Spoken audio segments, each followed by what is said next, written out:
Okay, perfect. So hello everyone, and thank you to participate to this webinar about the UK and the European, so the well-known MiCA regulation on the crypto asset. For this webinar, we are very welcome to we are very lucky to welcome James Burnie and Marina. So hello, James and Marina. I will let you introduce yourself before starting the webinar.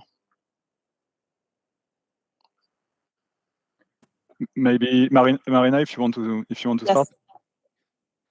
I can go first. Thank you so much, William, for organizing this, and of course, thank you for the invitation. My name is Marina, and I'm a co-founder and a director of the European Crypto Initiative, which is a non-profit advocacy group based in Brussels, which aims to educate, share more information and knowledge about crypto assets. And of course, we also do engage and facilitate dialogue with the regulators on the topics of crypto asset.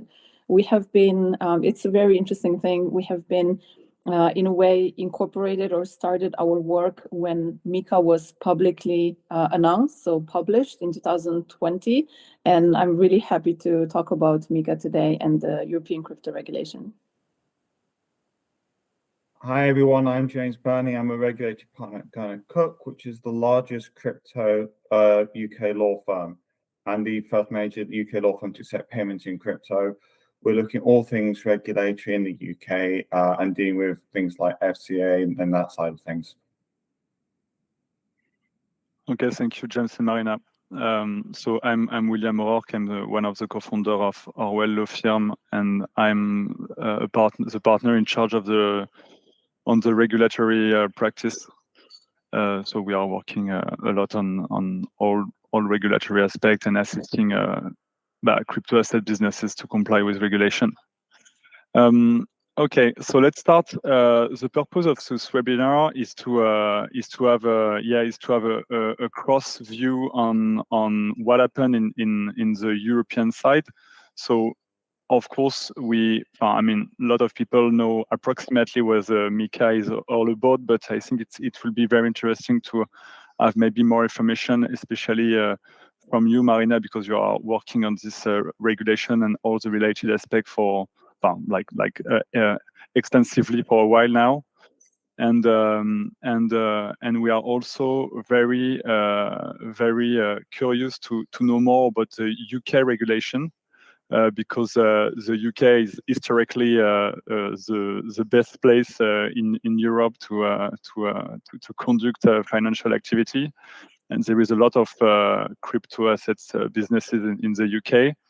But in the Brexit, we want to know what happens there, and if there is, especially what is shared, and if there is some common way to regulate.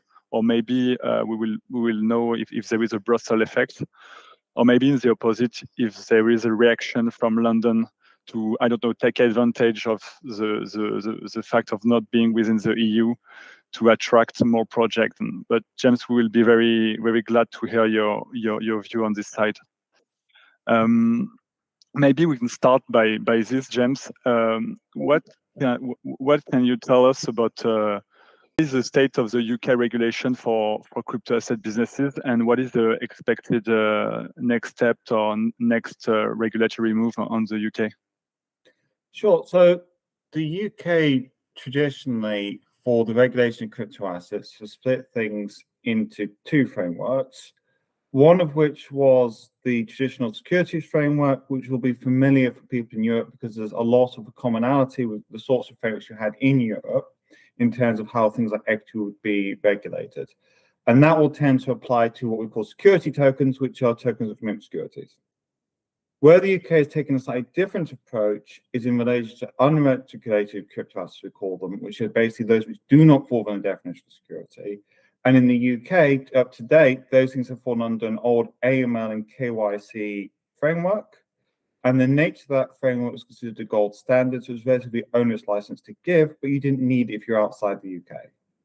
What we are going to see in the next 6 months is a closing of the gap here, where new financial promotions, i.e. advertising rules are going to come into effect, which means if you've got a token which is both transferable and fungible, if you sell that into the UK from abroad, that will require a FCA approval when sold to certain groups of people, broadly the retail type market. We're also seeing a broader expansion in terms of things like regulating things like advice in relation to crypto assets, market abuse rules coming in for crypto assets.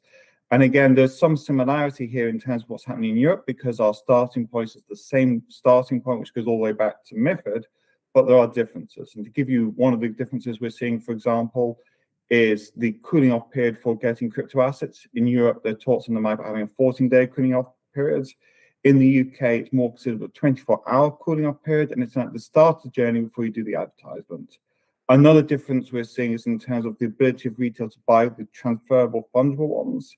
In the UK, there is likely to be a limit of only investing up to 10% of your net wealth into that sort of token to stop people over-investing into the asset class in a way which could be considered high risk. There are other differences as well, but I think what we're just trying to point out here is there are specific differences between the different regimes, and that's why there's going to be interplay between the two. And lastly, just coming back to William's first point about the difference between Europe and the UK, there's quite an exciting thing going on at the moment. The big advantage of Europe is the ability to passport, but passport also comes at a cost. So 27 member states have to agree what the rules are, and they have to stick to those rules. In the UK, you won't have that, which means that the regulator will have far more flexibility to change rules and update them to allow for certain business models. So for completely new and innovative ideas which do not fit within a European-style regulation, the UK will have an advantage because it has that flexibility in the system. And there's going to be a new sandbox in the UK to help companies scale up. There's going to be a lot of effort in there about the UK becoming a crypto hub.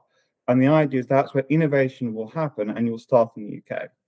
And it's a different sell to Europe because you don't get passporting to Europe. You don't get the ability to move from country to country so easily, but you do have the innovation side to it. And that's why we think it's going to be interesting interplay between the two, because it's two different value propositions you're seeing by each regulator. And at the more global level, this has been really interesting for us because we've been involved in assisting Mauritius FCA writing their regulatory framework. We're seeing different regulators coming with different value propositions. And that's where we think the interesting effects are going to lie in the next couple of years. Very interesting. So if I try to sum up, so the current regulatory environment in the UK we are still under the registration system, which is not so different to what we can have in several EU member states such as France or Netherlands and so on. So it's mainly focused on the AML-CFT regulation. Yeah. In the future, in the coming months, you have both a focus on the advertisement towards the UK market, and this is quite specific because in the I don't know, Marina, maybe we will be able to give us more light on this, but in the EU, I think we are more focused on the approval approach, which include, of course, the advertisement and the protection of the consumer and so on, but we don't have, at least in France, and I think it's the same in all of Europe, we don't have very specific regulation on the communication side. And what you also told us, James, is that of course you have also some ongoing regulatory work on the approval and to extend to the VASP the same requirements that exist on the traditional financial activity. But the main difference, and I think it will be very interesting to talk about it later in the webinar, is that you said there is two value proposition, and the London can rely on the way that it's more easy for a single country actually to offer a sandbox to adapt the regulation if the technology evolves. For instance, if we compare to the EU, where of course we are 27, so if we want to change the wording of a sentence, we have to have a consensus. Is that it? Yeah, and it breaks down the fact that in order to get caught by UK regulation, you have a business in the UK, and that's changing to become more encompassing, and that's more like what you're seeing in Europe. But second, what's the advertising bit, which is to me the interesting bit, and it's a bit like what we had with hedge funds. Effectively, it's a similar type of approach for the UK, whereby if you're not selling, if I'm entering the UK and you're advertising in the UK, we don't really care. If you're outside the UK and selling to the UK, we care because you could harm consumers. If you're in the UK and selling anywhere in the world, we care because you're a UK business. Okay, Marina, you have some thoughts on this? Yeah, maybe just on the last one. So I know that we were discussing this before, even previously with some other, I would say lawyers, but speaking about marketing and the rules of marketing in MiCA, there are specific rules on how to communicate, how to market, but also there is this type of disclosures that would need to be made. And going into very, very practical things, I know that there was a discussion, many times we use different social media in and when communicating about crypto assets, especially around the launch of crypto assets, etc. So that might be a little bit different under MiCA. We will need to look into how to use the specific social media, these groups, and how to make, in a way, disclosures when communicating about crypto assets. The other thing that might be interesting, I think specifically EU and I would say the UK relationship, is the reverse solicitation. So later we're going to talk about crypto asset service providers and their licensing. But of course, during the negotiations within the member states, specifically, I would say specifically within the council, we had a lot of discussion about should reverse solicitation be prohibited for MiCA. So maybe just to explain shortly, it would be a way of a user coming to the platform or to any service on their own without being solicited, without being advertised to join this platform or to use this specific service. And I know that ESMA, the European Market Securities Agency, was looking into this specific idea and practices around reverse solicitation, specifically after Brexit. So they were issuing opinions, they were looking into specifically these rules and also issuing some letters. I know I was looking into, they required and asked some questions for different services. So I think this is specifically important right now because we do know that most of the service providers are global. We know that a lot of them are not incorporated in Europe, and of course MiCA requires them to be incorporated in Europe. So we're going to see how ESMA and maybe other national competent authorities are going to look into the practice after MiCA is going to be applicable. There's a certain comedy here because in the UK, they've said they are going to recognise reverse solicitation for crypto assets. But before they did that, a lot of UK lawyers would have told you reverse solicitation doesn't really exist as a concept in the UK. So reverse solicitation came into the UK as a concept from Europe. It was never well defined. The lawyers couldn't really give you a clear answer as to what it meant. With the UK coming into crypto, they've gone, well, reverse solicitation must exist, therefore we will endorse it, and nobody in the UK really knows what that means on the legal side. So there's a certain joy in watching in Europe them move away from reverse solicitation at the moment we move towards reverse solicitation as a concept. That's very interesting because I think there was a lot of, I would say, worry, specifically coming for some countries about reverse solicitation. And there was this discussion, should we even prohibit it? But then because reverse solicitation is not prohibited within MiFID, it's basically a directive that regulates financial instruments, then they were saying, okay, we should not prohibit it under MiCA. But reverse solicitation, I mean, it's complicated to prohibit it because we understand that it's a border, like it's a frontier between what the criteria to attract a foreign actor under your jurisdiction. As you previously said, James, the regulators supervise actors that are registered on his territory and that target his market, which makes sense actually. So of course, if you are French and you start to target the UK market, you will have to talk with and we will have to talk with the FCA and maybe even with James if you want. But I mean, if you are French and if you do not target the UK, what can be the ground for the FCA to ask you anything? I mean, and reverse solicitation is really the frontier between, I think, the criteria to draw this kind of actors within the scope of the regulators. So basically, to sum up, the reverse solicitation is not, I mean, if it's made, of course, on a fair and honest way, it's not prohibited under MiFID, and it should not be prohibited under MiCA.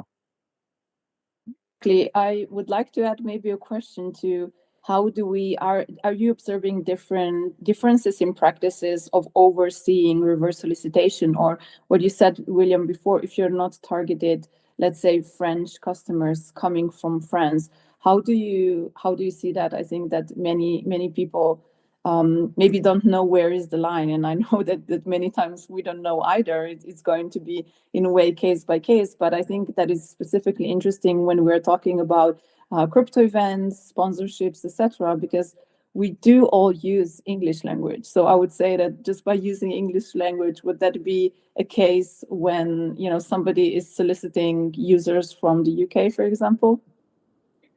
I mean, the English mind heads towards a pub quite quickly. And the way the English explain reverse solicitation across Europe is we split Europe into wine drinking nations and beer drinking nations. If a nation predominantly drinks beer, you can tend to be able to do reverse solicitation. If a nation tends to drink wine, it's really difficult to rely on reverse solicitation. And that's kind of the broad way in which you can split the countries. And this is why it's going to give the UK a headache in terms of what we mean by reverse solicitation, because we're aware of all differences out there. And your point in English language is an interesting one, because there's a large amount of scope, particularly if you've got something like a website, to argue that you aren't particularly approaching whichever country is suggesting you're approaching it. Where we've seen more of an issue is, for example, where a website is in one particular language and there's only one country in order to use that language, you tend to be caught in it. And then we're seeing a huge variation in terms of the amount of pain and suffering people go to, and it gets quite interesting. So you start off with the US has been quite an interesting example the last couple of years. People start going, oh, we'll just go to the US and not bother about it. And then that becomes, we'll prohibit in the terms and conditions, but if a US person turns up, we might well do it. Then that becomes, actually, we'll say at the front of our website, we won't touch the US. And that becomes, let's put a VPN in, and that blocks him of a US address. And then the next question, given what the SEC has been saying to Binance around the use of VPNs, do you block anyone with VPN and anyone from the US? And that's a broad spectrum, and nobody's telling anybody what the answers are along that spectrum. We're seeing, for example, in Canada, the VPN seems to be accepted as enough of a blocker. The US, we seem to be, if you even breathe USA, you've got a problem. And for a lot of other countries, we've certainly seen it completely undeclared. James, I have a question for you asked by Kenner on the chat. After, if I may, I can also give an answer from the French perspective. But the question is for you. It's regarding the new FCA rules. What do you think about generic, so non-UK specific advertisement from overseas services provider? Would the generic website and generic blogs or social media communication be caught under the new rules?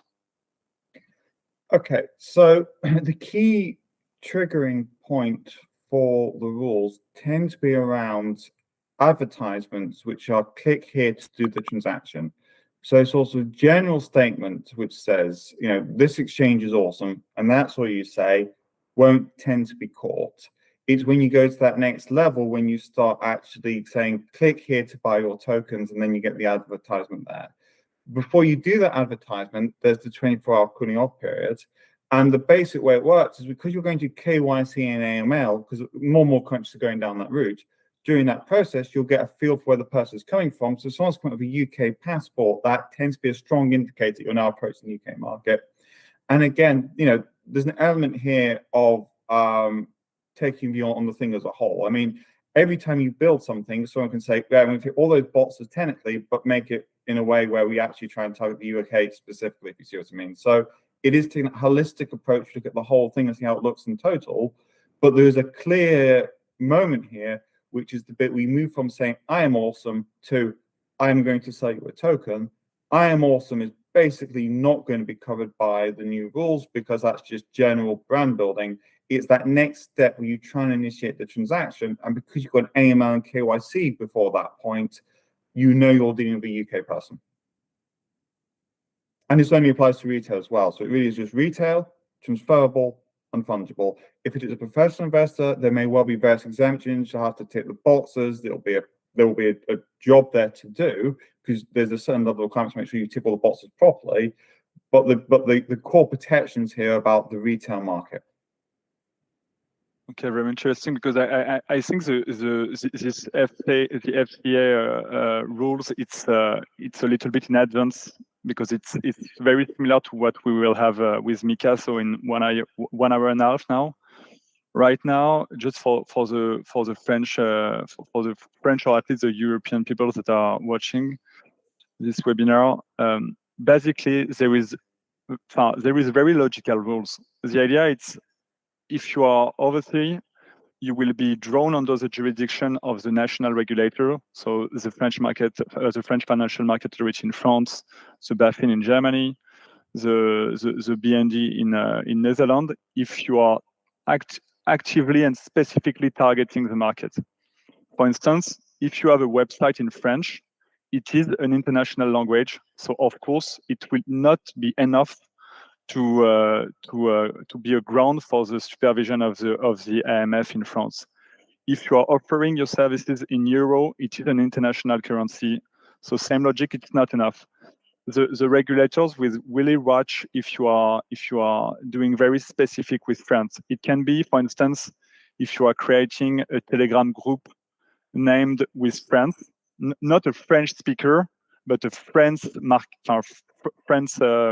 Telegram group, for instance, or if you are participating to an event with the purpose of offering your services in Paris. So actually, it's quite fuzzy, because there is a lot of events in Paris, like the Paris Blockchain Week or other events like this.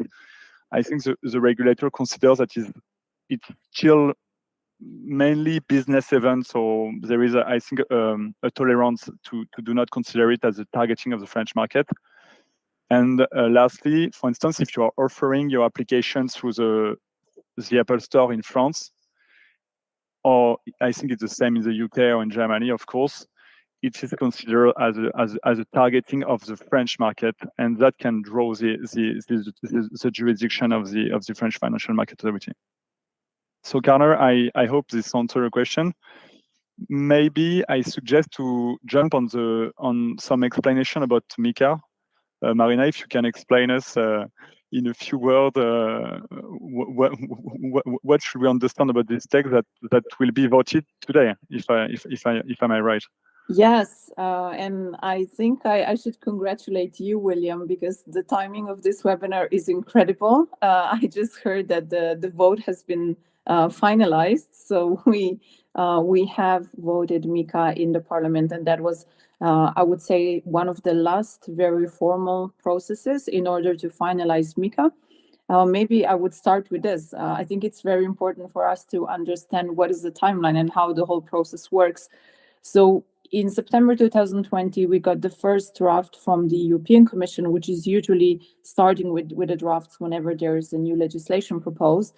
And then during all those years, like today, it's April 2023. So 3 years, there's been all negotiations between the Commission, the Council, and the Parliament to have the last draft now voted in the Parliament, and it will be published in June in the official journal of Europe. So with the day of publishing in the official journal, this is the date when the new timeline starts. So 12 months after the publishing in the official journal, the part that speaks about stablecoins is going to be applicable. And then 18 months after that, after this publishing, the all other part of MiCA is going to be applicable. So this is very curious, because I think it really speaks to why do we have this regulation and what was the reason why we started with the regulation. I would say quite early. It was, as most of you know, as a reaction to Libra or Diem at the time.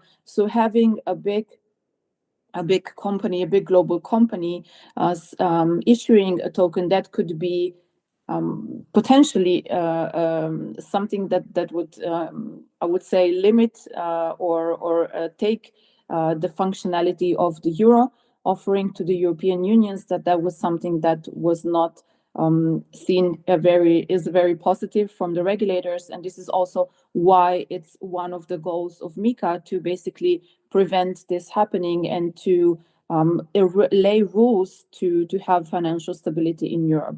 So the goals of MiCA was really, let's regulate this new financial aspect. Let's regulate this digital finance that we're going to have in the future. Let's limit the use of stable coins, but at the same time, we want to think about customers. We want to think about users and their rights. At the same time, supporting innovation, but mostly really bringing the legal clarity. So I would say that two major things are very important, and they're not written in MiCA directly, but I think it is important looking into the global situation that we are in, specifically looking into what UK is doing, and of course the US response, specifically the SEC response to some of the services and products provided in the US. So first one is, as mentioned before, we have now a unified market. So whoever wants to offer their services or their crypto assets in Europe, they will have unified rules and unified market. Markets in crypto assets regulation is a regulation, so is identical in all the member states, and this is also going to facilitate, I would say, the offering and the entrant in the market. So that also means that markets in crypto assets regulation is basically regulating the market, is regulating European Union. So whoever wants to do business in the European Union would need to follow these rules, even if they are incorporated somewhere, let's say in the US, Cayman Island, UK, or anywhere else, maybe Switzerland. A lot of companies that are working in this space are incorporated in Switzerland as of now. The other thing is that we have decided collectively that we're going to have a new group of crypto assets, and this is a new group of assets which is called crypto assets. So it's not crypto assets, utility tokens, or as we call them, stable coins. They are not seen as an asset that we knew before, but we just named them in a completely new way. So basically what we're saying is they're not financial instruments. There's something new. We haven't seen this before, and we are defining those new different types of assets.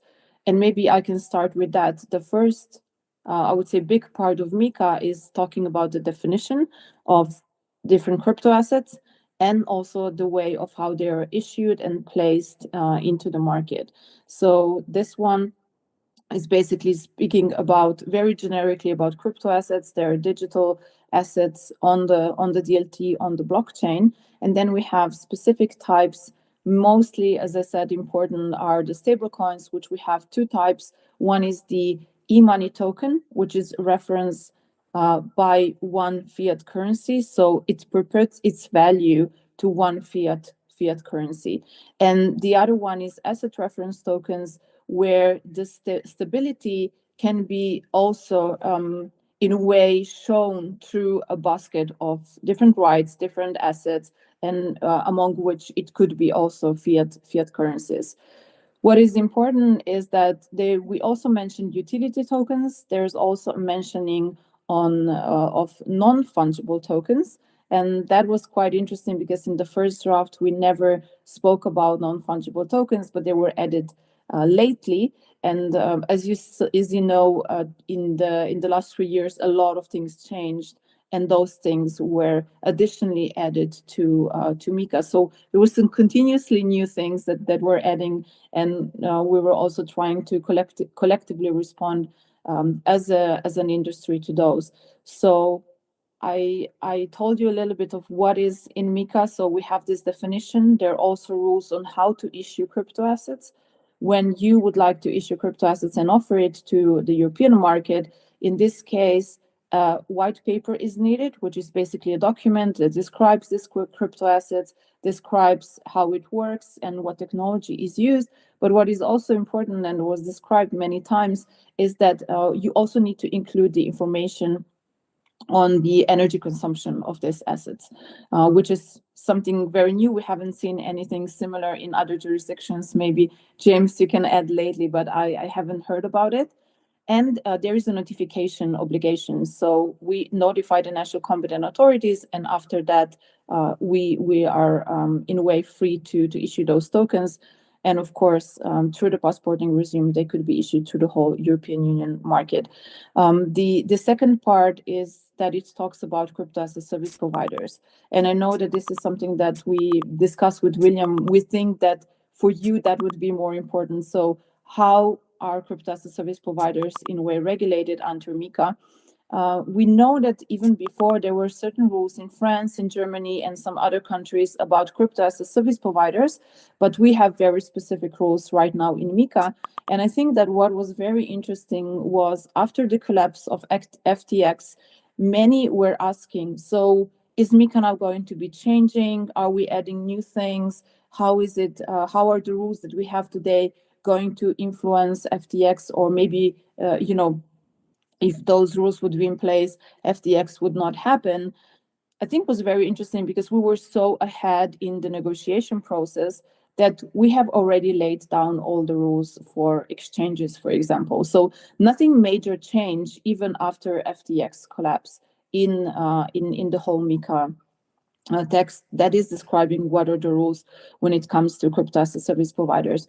So mainly there are 8 different types of crypto as a service providers, and those are regulated under MiCA. It's custodials, exchange of crypto assets, also exchanges specifically. There are some other rules around, for example, somebody that is advising on crypto assets, etc. And if a crypto as a service provider is offering one of those, they would need to specifically require and get a license specifically for that crypto as a service in the country where they are operating, or they are in a way, formally operating. It is also very important that the services and the providers that are not incorporating yet in Europe, they will need to be incorporated in Europe if they would like to continue offering those services. And the organization or the entity that they're going to be talking to is the national competent authority in that specific country.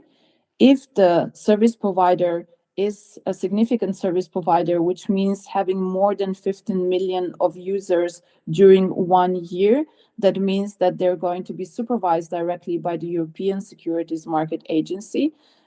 It is, I would say, something that is very important for the whole European Union to basically understand how those big service providers are operating. Maybe I will stop a little bit here because I know that this was quite a long introduction, but maybe William, you have specific questions, or there are questions in the chat. Yes, yeah. So just for the people who are hearing us. So the calendar of MiCA, this is something very simple, but not also very complicated. So the text will be voted today. There will be a kind of cool-off period for 18 months, so until the end of 2024. During this first period of entry into application, the European Union will adopt a number of technical provision and technical regulation, and also administrative doctrine, to explain how various requirements in MiCA have to be implemented at the national level. We can also expect all the national competent authority to start working on MiCA, and MiCA will be effective at the end of 2024. That's right. And at this deadline, at this milestone, for the people who are already registered as a DAS, there will be an additional grandfathering clause until, we don't know yet. It will depend on, I think it will depend on the jurisdiction you are incorporated or supervised with, but we can expect like a 12 or 18 months, additional months to obtain the MiCA authorization. So this is the first thing about the timeline of MiCA. Is it correct, Marina?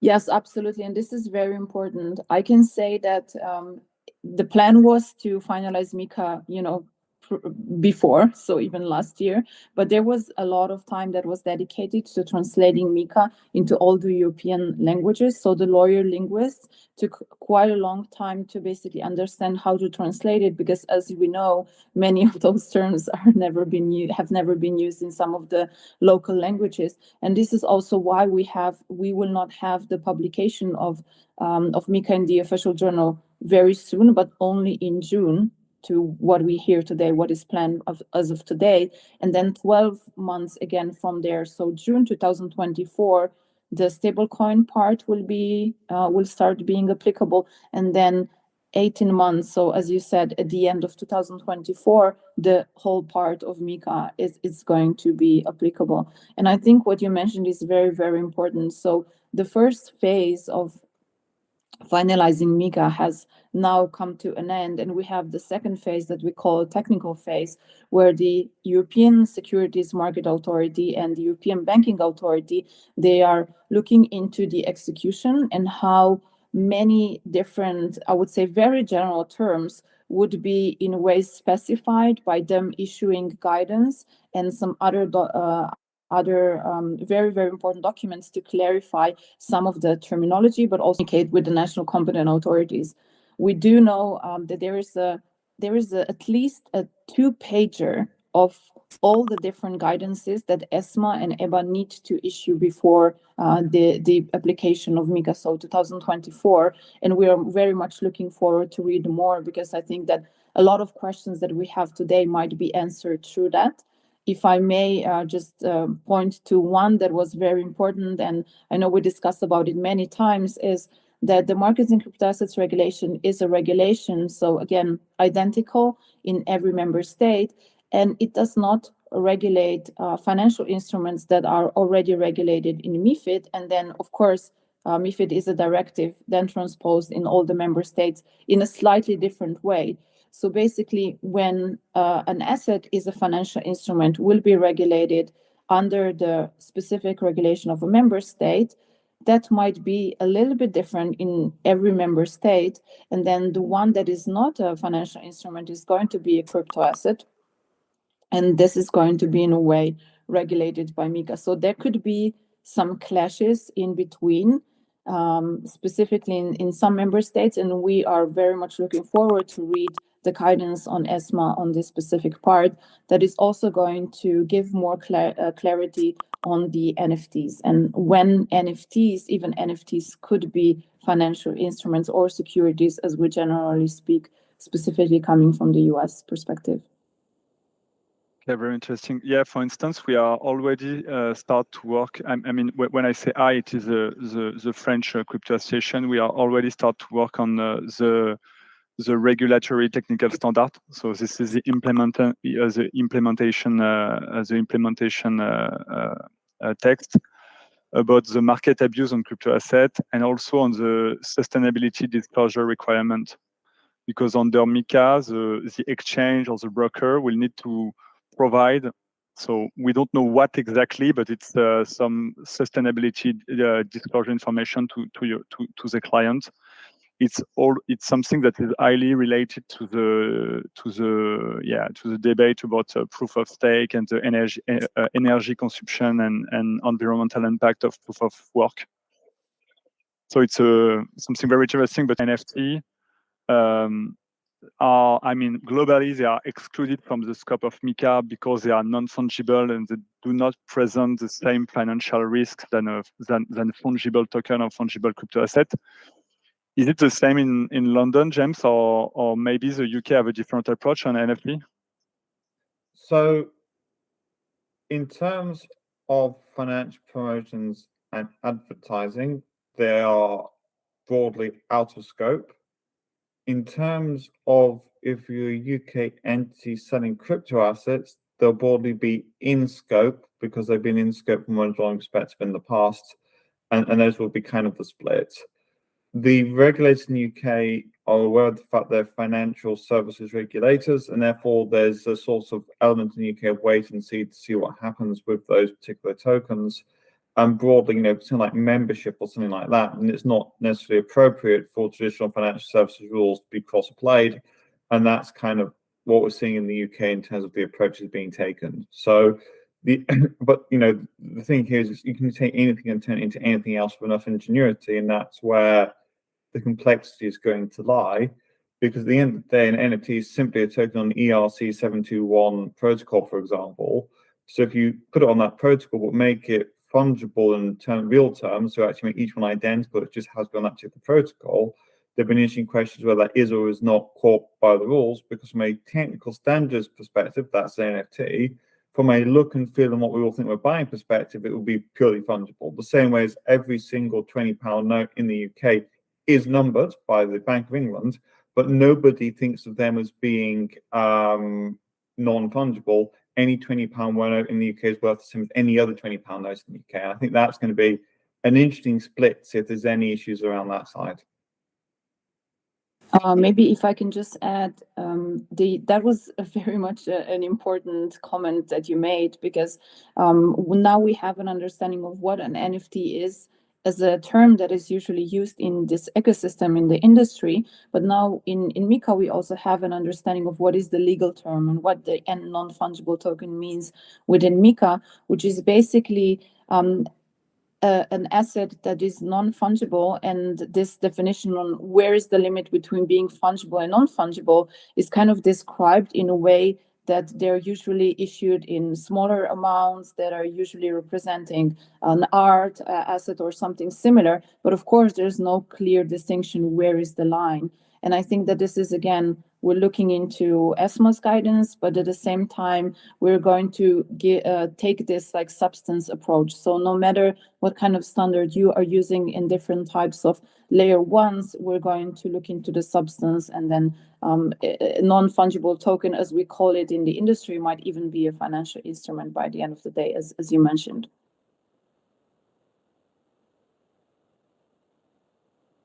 Okay. If you don't have any, and regarding maybe stablecoin, James, on London, there is a specific regulation that is planned about stablecoin. I mean, both fiat pegged or what MiCA designate as asset reference token stablecoin. Yes. Or is it something that is? Yeah, I let you answer. So there will be a specific regulation around stable coins of whatever variety when they are used for the purposes of payment transactions. The nature of that framework is going to be influenced by traditional payment services rules, which, if you're from a European background, again, because of the way these things started originally, will have a loss of overlap, which happens in Europe. There will be a couple of twists. The twists tend to be around the lines of how liquid the token is. So when you say it's a stable coin, what does that mean in practice? How is it stabilized? And there's likely things like disclosure requirements like that. So when you say it's stable, it's best, based more than sort of goodwill and best wishes and hoping for the best. How it's actually done, that will need to be disclosed. And that's going to be quite interesting for some of the more complicated stable coins, because explain it in a way whereby the market of buyers can understand it. I think it's going to be quite an interesting question, which will have to be answered. The one last thing I just wanted to mention in the UK, because it's not something you naturally always think about, but there's a little difference to be aware of, is in the UK, the Law Commission are talking about changing laws in the UK to allow for DAOs, or decentralized autonomous organizations, to be recognized as legal entities in the UK. And that's going to raise a whole lot of interesting questions as to how that fits in, how it works, and all the rest of it. But part of what the UK wants to do in the future is it wants to make itself a selling point around the ability to set up DAOs in the UK. And that's going to have an interesting play back with these regulations and licenses, because who are you licensing, how does it work, how does it all fit together? That's all to be determined at the moment. But it's just something to be aware of. That there is the odd trick like that, which I think is different to what's happening in Europe. Because I don't think in Europe they're particularly looking at trying to bring DAOs into existence as a concept. Yes, and we've been actually looking into that report, and we also answered the public consultation that was issued by the UK, because we found it very interesting. We haven't seen anything similar in the EU, basically defining what DAOs are or what decentralization is, but there is a part of MiCA that says if an entity is fully decentralized, then it is out of the scope of MiCA.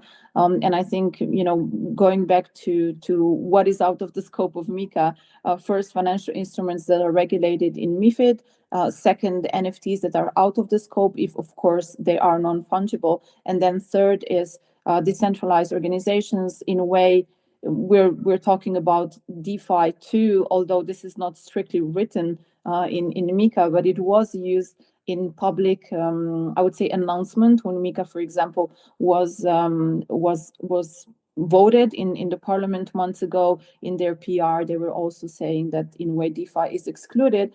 But of course, again, the devil is in the details. DeFi is a very broad term. So if you think a part of DeFi are stable coins and in a way decentralized stable coins, as we call them, I think that those are so heavily regulated that it will be very, very hard for them to exist within this market and, for example, being traded on exchanges in a way. So that's the position we have right now. But of course, William knows much better. There's a lot of activity going on in France. France has been leading the whole European ecosystem for years already, and we have this first kind of an opinion from the APCR, and there's going to be more coming from the French IMF and other regulators on DeFi. Sorry, James, I let you. No, the UK is taking a different approach again. So if you make arrangements with a view to a transaction, you'll tend to be caught by the UK regime. So if you're DeFi, then potentially everyone involved in that could be within the UK regime if going from a UK place of business. And that's where, again, it is slightly different. I mean, I think it's really interesting your point about how decentralized it is. I mean, to me, it's all Star Wars in the sense that in Star Wars, huge galaxy, lots and lots of planets. No one's that decentralized. So we decentralize on Earth, and then you'll centralize on the protocol you're in, and then you'll socialize in the community of people. Nothing is truly decentralized about being across the entire universe. So at what point do you trigger it? And that's always an interesting question. And the one that I was finding quite interesting is when they say they're fully decentralized, but here's the CEO, here's the CCO, and all the rest of it. You're thinking that feels suspiciously like a centralized board. We have a question, an interesting question from Sorav in the comments. He asked, do you see the crypto asset, so the crypto assets, and he says the exchange of token in particular, being covered on the deposit guarantee scheme or similar mechanism in the future? So maybe I can start to answer under MiCA. Marina, I will let you check if I'm not saying some mistake. And after, James, I will be glad to have your view on this. So if I understand well the question, the deposit guarantee scheme, it's more something about the banking regulation, like the credit institution. If we are talking about for instance, the 100,000 euro coverage if a bank goes bankrupt, for instance. So I don't see this kind of guarantee on the crypto asset industry, at least not in the coming years. We are in more financial and with some risk when you can, of course, lose your capital and you can lose your assets. So I'm not saying that, but MiCA provide for, it's not a guarantee on the capital or on the custody, but MiCA will require from the crypto asset service provider to have some capital requirement and to be able to support some loss. It will not be a 100% guarantee, but it will be something much better than what we can have right now on the market. But it's something very similar to other financial, for instance, with financial instrument institution. You want to add something, Marina, or James? Yeah, I think you gave a really good answer, and those parts that are the obligation of safekeeping clients' assets and funds, those are specifically, again, as something that we have seen not being respected, for example, with FTX and other exchanges, etc. So this is very, very important and is one of the most important tools when it comes to consumer protection. One other very interesting thing is that we're going to have a mix of different services coming from different types of service providers. So for example, right now, we're mostly looking into, I don't know, European, let's say for example, European exchanges, Bitstamp, Bitpanda, and others being the one providing this specific services. But of course, any other institution, even the, I would say financial institutions right now, can gather these licenses and then can operate with crypto assets. So it's going to be very interesting to see how would say traditional financial businesses will then start operating within this area. Yeah, just from the UK perspective, I mean, talking about, we've not seen anyone talking about applying deposit guarantee systems and the like to UK businesses in this concept. Crypto is not money and therefore is not a deposit, is the short answer for that side of things. That might well come into effect because these things tend to always move one to the other, but not in, no one is talking about that at the moment. No one is thinking of that at the moment. It is not a short-term thing, maybe medium to long-term, who knows?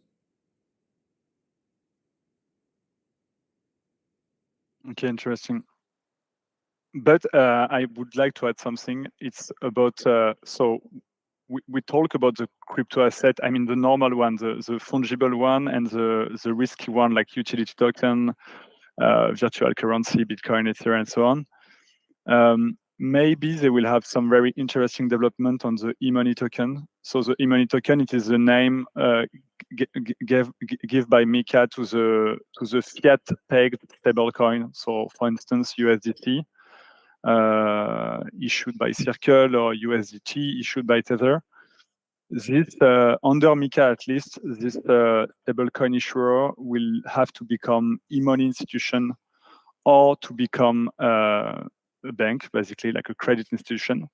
And in both situations, because the e-money institution have to deposit the fiat, so the funds in fiat, into a bank account, like a segregated bank account. So maybe within this framework, I don't have the last, of course, I don't have the end of the story, but maybe in this specific situation, we will have a kind of guarantee scheme because a bank will be involved into the distribution of this e-money token.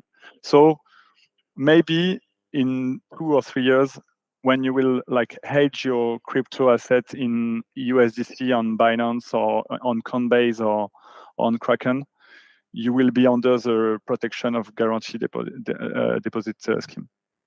Yeah, it's just a thought.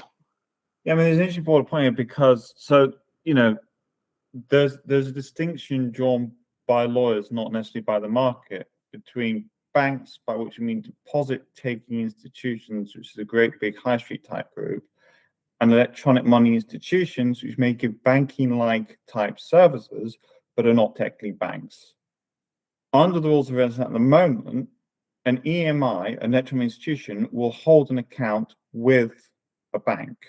It will be a segregated account, and on paper, if the EMI goes insolvent, because the money is held outside the assets of the EMI, all of that money should go back to the people it's held for because it is separate. UK law, we call it a trust. It's a separate thing, and it's there, and it can't be used by the client for its own purposes. Therefore, the client should get returned. However, the EMI itself does not get the benefit of any deposit guarantee scheme. The bank does, and if the bank goes insolvent, it will pay that to the EMI. However, that protection will cover all of the clients of the EMI, so it's not split between each client, and therefore you get a fraction of the deposit guarantee amount, which by and large, bluntly, isn't really worth having. So you do have this slight twist at the moment, and it's really important for those in the crypto community trying to do banking, because most of the banking is done by the EMIs, not the banks. You do not necessarily have that protection the way you might think you do, just because psychologically you think you're talking to a bank, but you're technically not, you're talking to an EMI. And one of the areas we're seeing a focus by the UK regulators, just making sure that people aren't confused as to what they're dealing with. And this is one of the areas they've been looking at. And recently, in the last couple of months, the FCA have actually written a letter to a lot of the EMIs, basically kicking them to say that you need to put proper care into your safeguarding arrangements, because there's a concern here that if they're not high enough standards, then consumers may not have the protections they think they have by going for that form of regulated entity. Okay, very interesting. We have another question from Connor on LinkedIn. Can you please share your thoughts on the MiCA requirement for Web3 business? To have, Connor mentioned the professional indemnity insurance, but I'm think regarding Web3 business, we can start to answer the first part of the question. So, what can we say about the MiCA requirement for Web3 business, and especially I think DeFi? Marina, maybe you want to answer? Maybe just really quickly, I know that MiCA is talking about insurance, and the issue that we have, and we've even discussed that with some regulators, was that there's not a lot of offering at the moment to the crypto community of this specific insurance. And I think that might be something that we will try to resolve in the future, because in a way, the market is not responding this, but then the regulation is requiring it. So how this is going to be done, we'll see. I don't have an answer for that. In the UK, we're seeing an increasingly large insurance market targeting the crypto business. We're seeing a business need. We can talk to various people at the moment who are giving tailored for crypto specific insurance type policies. So there is a need in the market. I think the need is going to get filled, but there's a lot of activity in the UK in terms of creating those sorts of packages for the market. If you'd asked me this a year or two ago, I'd said it's virtually nobody, but at the moment there are several shops currently offering insurance packages. So I think it might well self-correct before it becomes a problem. Very hard. Yes. Yeah. About the insurance. I mean, in France at least, but I think it's the same in all over like EU now. It's very complicated. It's very difficult to find an insurance product to cover your risk, even if you are a very simple centralized services that fit perfectly with MiCA. Right now, the people who are working with, they mostly, because there is an alternative on MiCA. It's you can have an insurance, or you can have like capital requirement. So you have a minimum level of funds to cover a loss actually. So right now we see that the product for the services, the CASP or the future CASP, are mostly choosing to fulfill the capital requirement minimum level. But more broadly, like on the Web3 part of the market and the DeFi part of the market, it's quite complicated because the insurance, it's a detail. We have a cultural gap. We have a way to offer the service and to run a business that is very different to what MiCA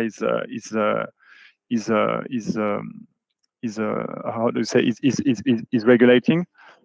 So I think for the Web3 business, the main, the first things to do is to assess if you can fall within the scope of MiCA. Of course, if you want to target the European market, or if you are located within the EU, and to start to build a strategy, because when we are, and I will be very curious to have your thought on this, especially to you, James, what you are doing with your client.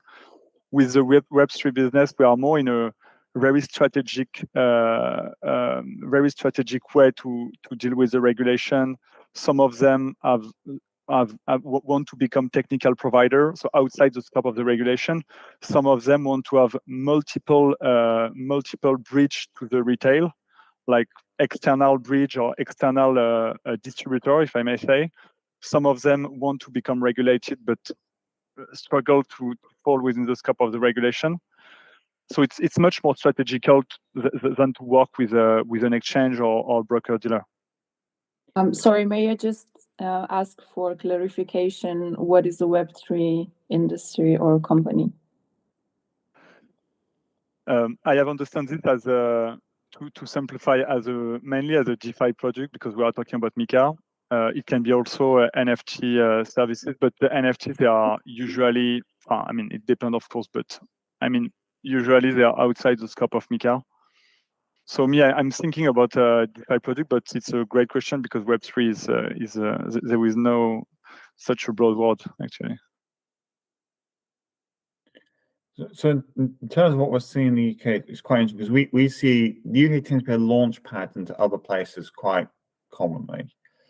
Some people set themselves up as software providers. That tends to work for small business in the short term. The issue of that in the longer term is usually someone's got to do the activity, and that person needs a license. And if you don't have the license, you'll push it onto your clients to have a license. And if they don't have the license, then you've got a problem. The UK regime historically, as long as it's been on crypto asset, has been relatively easy to avoid because you can set up outside the UK and sell into the UK. We're expecting that to change in the next year or so, which point we're expecting a lot more people to come into the UK. And what we're suggesting to clients is if you get FCA registered now under the existing regime, then you'll be ahead of the curve when anyone comes in, because a lot of the bad press in the UK in terms of waiting times and so on was a glutton of applications which went to the regulator, which were not of the style and the depth which the FCA would expect, which then clogged everything up. And then at the same time, it led to a host of rejections because they were not giving the FCA what they expected to see. With the new rules coming in, as people are forced into regime, we expect another wave of applications coming in. We're expecting another clog up and exactly the same thing again. Now, the FCA is putting more resource in, it's put more energy in, it's going to try and avoid doing that.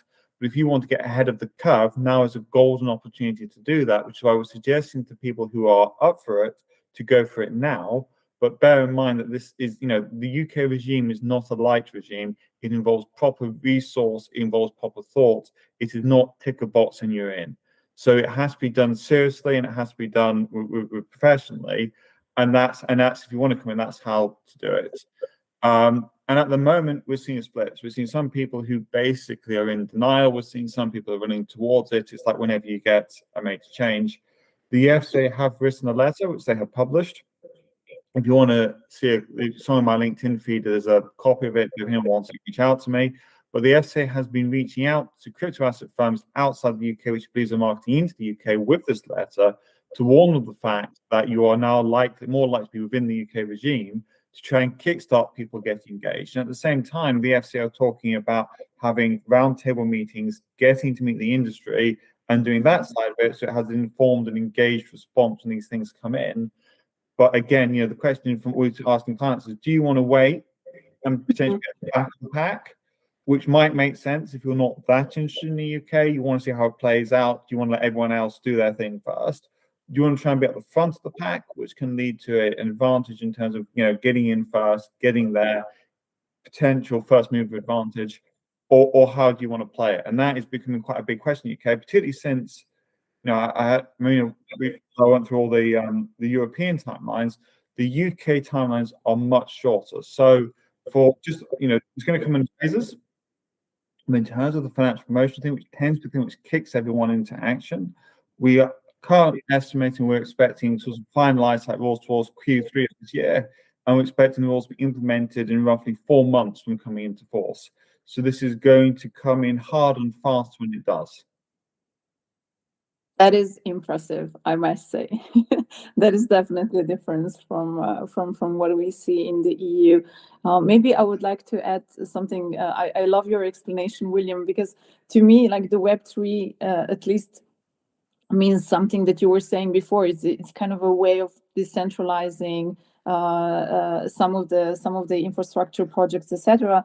But I know that recently, especially with the big NFT, I would say, craze, a lot of the community thinks about Web3 as something that is mostly connected to NFT and NFT creators. So I would say that I'm looking into one of the services that are regulated under MiCA, which is the transfer service for crypto asset on behalf of third parties. And again, I think if we are picky and we're looking into MiCA, is like, what is a crypto asset? So the NFT is going to be outside of the scope.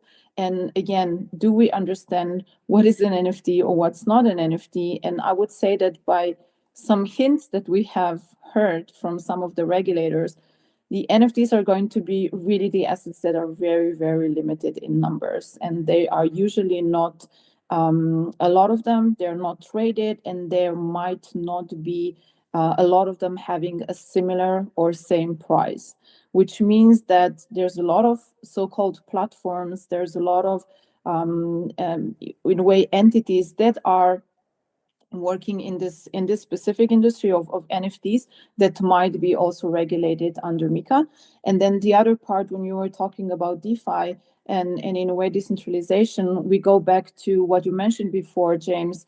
It's the Financial Assets Task Force. So looking into what is a crypto as a service provider or a virtual asset service providers, where is the limit between somebody being an operational entity and having decision making organizations within them and offering specific services, or where there is a limit when this is only a technical solution that many people are using, just also because of the open source way of how this ecosystem works. So it's it's going to be a complicated and case by case decision for sure. And just one thing to be careful of here is, it's very easy for a lawyer to write a piece of advice which goes, you're a software provider, you're not doing the activity, therefore you're not licensed. And everybody in a circle can go, we're just a software provider, we're not licensed. But when you look at the thing as a whole, someone is doing the activity. And so rather than getting bogged down in the detail, I think the first point is work out who's going to do the activity. They are likely to need the license, if a license is required for that activity. And then you can build all the other stuff around it. Because the one thing we can sometimes see is everyone's so determined because they think, because a lot of who's doing activities is a question of how it's drafted effectively. So your lawyers write a contract, they go, hey, I'm taking responsibility for it, therefore I'm doing it. You just don't want to get to the bit where we've all passed the buck between ourselves and we've forgotten the fact that someone must actually be doing it. And that's usually the key drive for everyone else. Okay. I would like to end by a final question, maybe.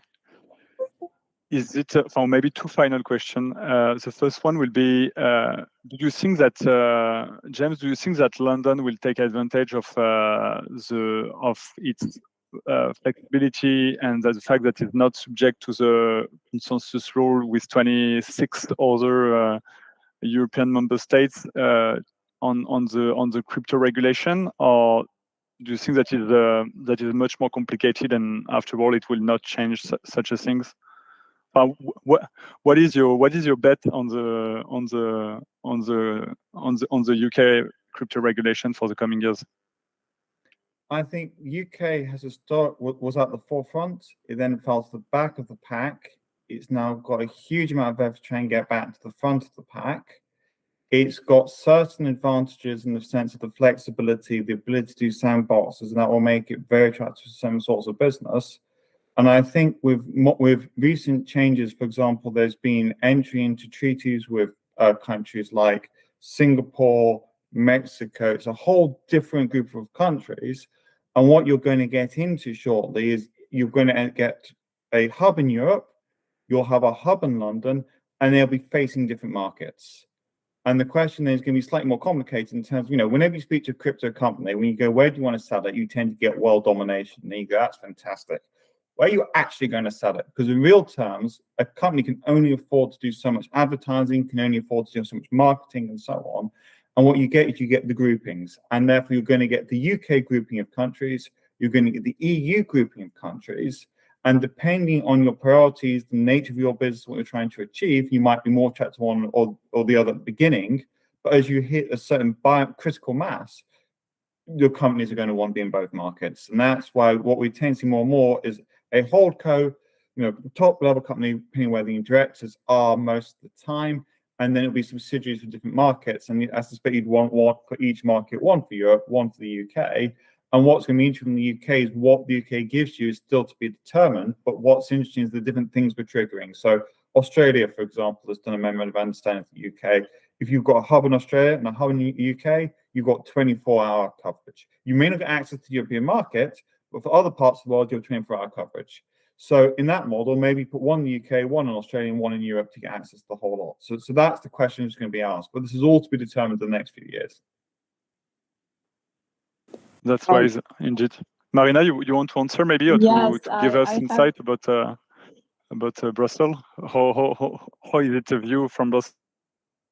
Yes, thank you so much. So you mentioned the Brussels effect. That's definitely something that Brussels, in a way, is hoping for after the GDPR and in a way the leadership there. But I'm going back to the reason why do we have in a way MiCA and why crypto as a service provider are important, and which is the most regulated and important part is stablecoins, and those are usually denominated with another fiat currency.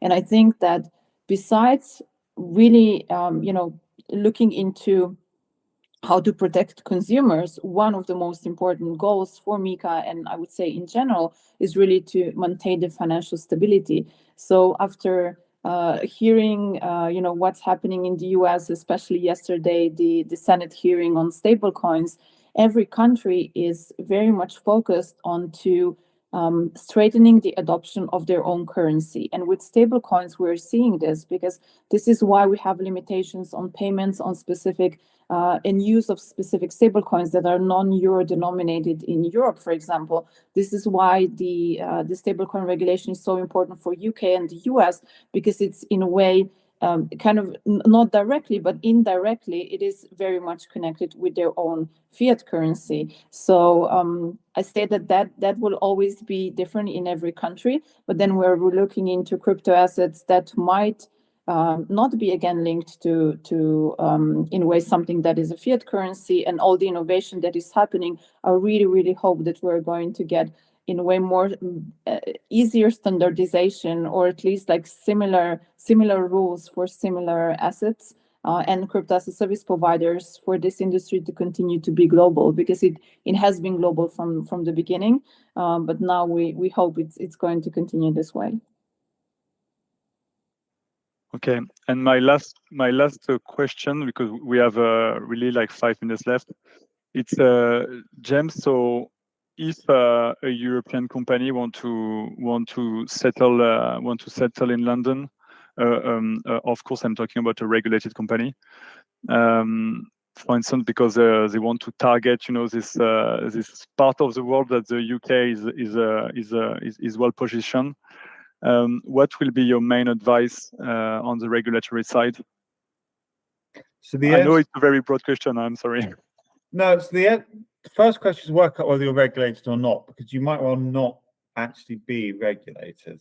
For example, if you're doing staking in a software as a service model, you might not be regulated at all. If you're doing it on a pooled managed basis, you might be regulated. So get that sorted. And once you've got that sorted, the FCA have recently published on their website good and bad practice for applying as a crypto asset firm for licensing. The FCA will expect you to have seen that. They expect everyone to see that. And the reason they've done that is the number of applications they've seen which haven't met their standards have been so great. They're trying to give people sort of heads up straight to start the ball running in terms of what do we actually want to see. And those would be my opening 2 points. And once you've spoken to that, then have a think about what you want to do next. Okay, interesting. And just for the British projects that would like to settle down and to target the EU market, I can share with you the advice. It's a very boring and maybe boring advice. The first one is, of course, the advice is it's important to have a benchmark of the. I mean, right now, because there is very different regulation all over Europe. Under MiCA, the regulatory shopping or the regulatory benchmark, it's not so interesting anymore. So the first advice will be to choose the market where you have the both business and development opportunity. Of course, the size of your market or the expected size of your market, but also if you want to hire people, if you want to have some interaction with the local ecosystem and industry. So we know that there is a lot of projects in Berlin. There is a huge scene also in Amsterdam, in Paris, I guess, and elsewhere in Europe. And the second thing, of course, is to carefully choose your market, because under MiCA you will be regulated in only one member state. So it's something to keep in mind. Right now, there is a lot of projects. We are working, for instance, with some UK projects that are registered in Italy, Spain, France, and somewhere Amsterdam and elsewhere. After MiCA, you will have to choose one member state and one regulator. So it's not so complicated, but you just have to keep this in mind. Okay, I think we don't have any other question on the comment. So I would like to thank you, James and Marina, for all the knowledge and all the insight you have shared with us about the UK and the MiCA regulation. This live has been registered and will be shared on YouTube for the people who would like to watch it later. And I say to all of you goodbye and see you next time. Goodbye. Thank you. It's been excellent. Yeah.